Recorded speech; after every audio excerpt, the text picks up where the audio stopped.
Hello, hello, everybody. Welcome back to Cocktails and Rocktails with me, your most notorious groupie, Allison Rouse, author of We've Got Tonight, The Life and Times of Notorious Groupie Me, and these other little books right there. How to be a Groupie 101, because we all want to know how. How to flirt with the rock star, because there is an art to it. And a groupie's guide to life on the road, because trust me, there is a whole set of rules. And the bunk socks are included in that, so go down in that description to find my books, to find my Patreon, to find my merchandise and the cocktail of the day, because you know how much I love it when you peruse the lower areas. Alright, guys, and thank you so much to everybody for all the love, for making such an amazing community here. Everybody that's been with us for a long time, all the new people, welcome. It's a really awesome community full of really awesome women, other groupies from the 80s, all kinds of walks of life. So come and join us. We're having a blast. All right. And speaking of a blast, and you know what I could never get enough of? Talking about those rock boys. That's right, folks. And as you can tell, it's another blackout episode because like I said in the last one, I've had to do a few on the fly really quick. I wasn't feeling good. So blackout episode, but there might be some pictures included. And if not, just put me on in your car and listen to me chatter away. Because today we are going to be talking about some boys from Southern Cal, from a little place called Venice Beach.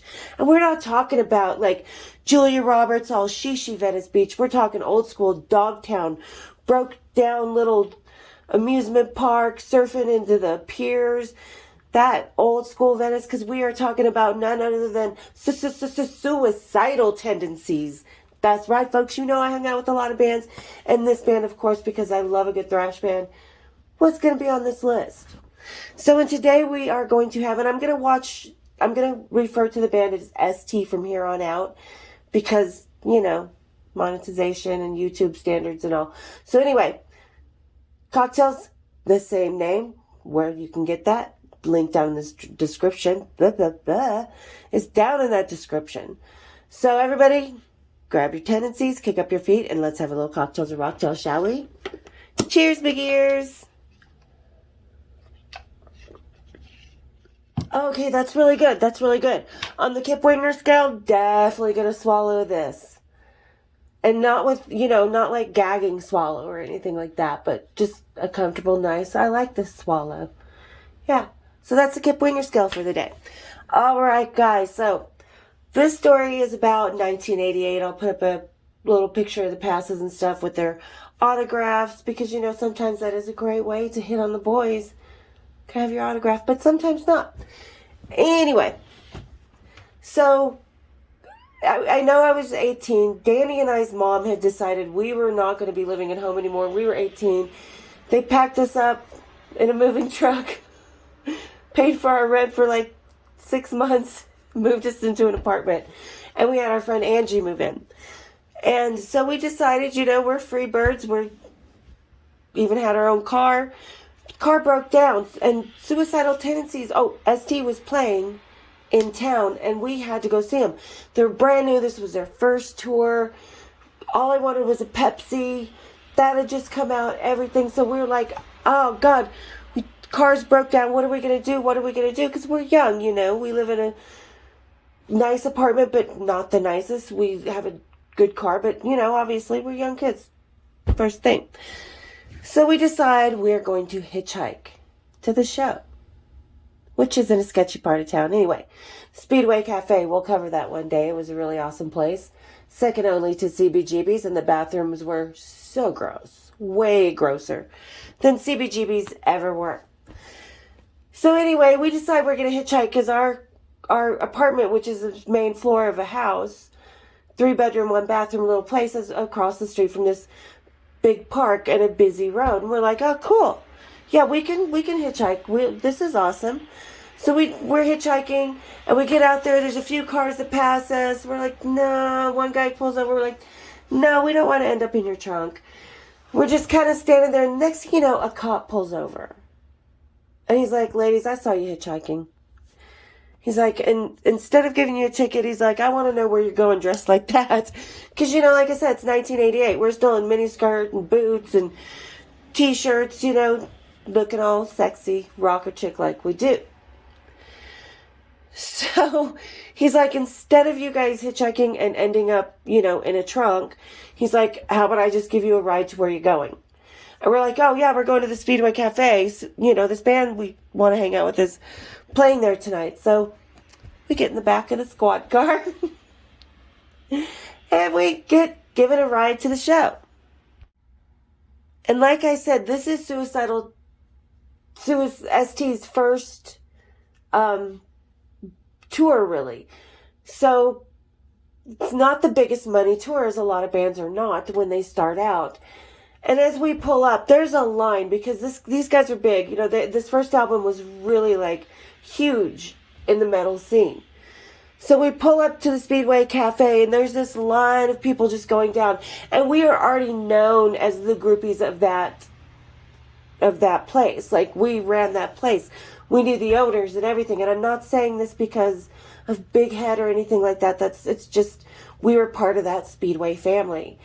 And if you've ever seen the movie SLC Punk, that's what it's based on. I knew every single one of those people in that movie. And these are the people that this movie, this was the family that was based on. So anyway, we pull up, the cop, and we can't open the door from the inside of the back of the cop car, of course. And where does he pull up? He pulls up right in front of the band's RV. Because like I said, first tour, they don't have the big tour bus yet. They've got a nice little RV. And the cop opens the door. We're getting out, we're thanking him for the ride, and people are like, we knew you were narcs, and kind of mouthing off to us. And what we don't notice is all the guys in ST, including the bass player of Metallica, Robert Trujillo, because this is how far I first met Robert Trujillo. And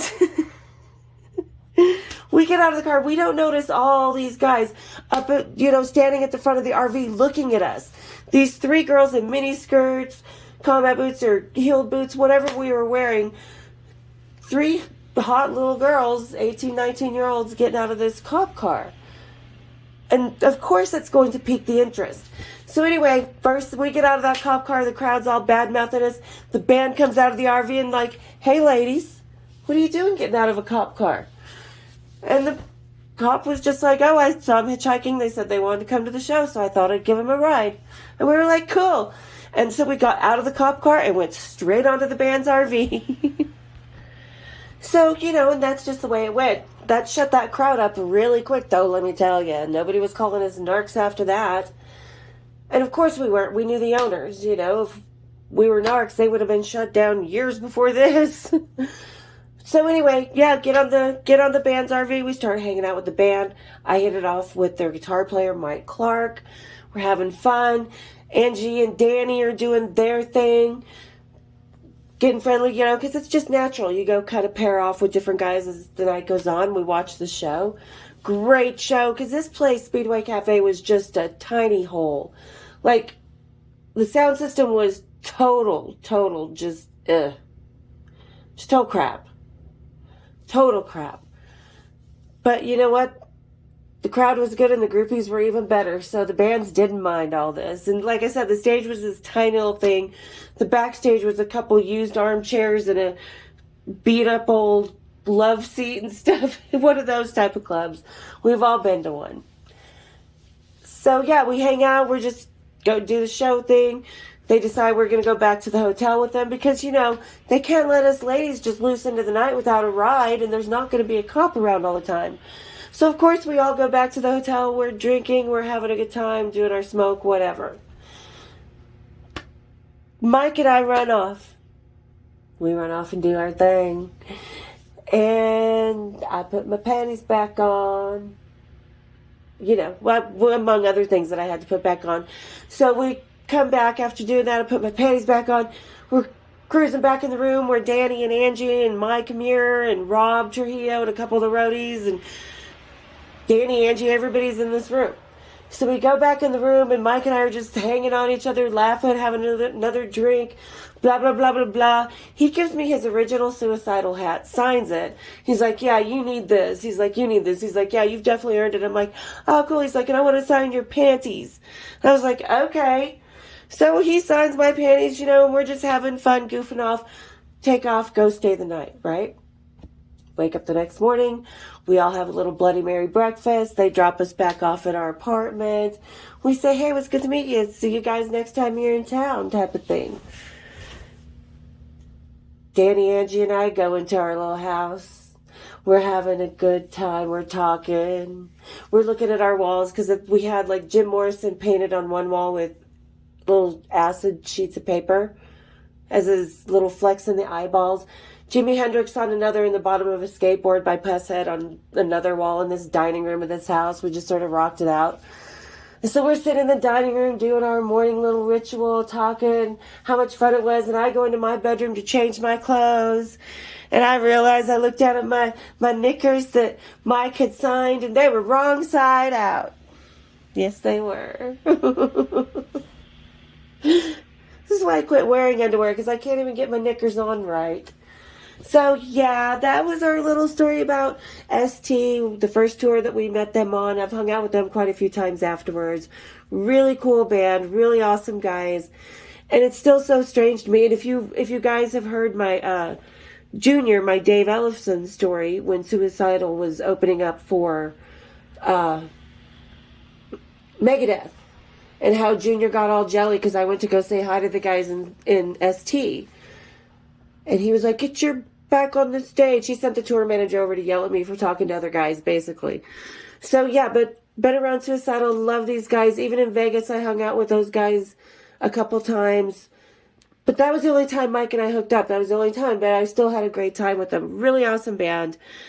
And for you Metallica fans, yeah, this is how I see Robert Trujillo. It's so hard for me to see him in Metallica because I still think he's just rocking out with Mike Clark and Mike Muir. You know, it's just an odd scene for me to see. So there you guys go. There's my cute little ST story with the boys from Venice and that had known, like, and it was really weird because I got to know a couple of Dogtown skaters later in life in my Vegas years that they had known at the time. So there was all this cool connection with the ST guys. But there you go. There's our little silly story about ST and how we got there and how it ended up with my knickers on inside out. Like I'm sure a lot of us 80s ladies can relate to.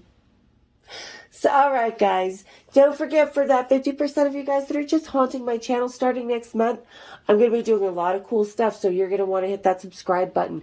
You're going to want to hit the bell. You're going to want to hit the share. Because I got a lot of cool stuff going on. Especially for my Patreon members. To say big, huge thank you to you guys. Because I owe you a big, huge thank you for sticking around for all this time. So, all right, guys. Me and my new sidekick, Sophia. If you know what I'm talking about. We're going to see you next week here on Cocktails and Rocktails with me, your most notorious groupie, Alice Rouse. Cheers, my dears.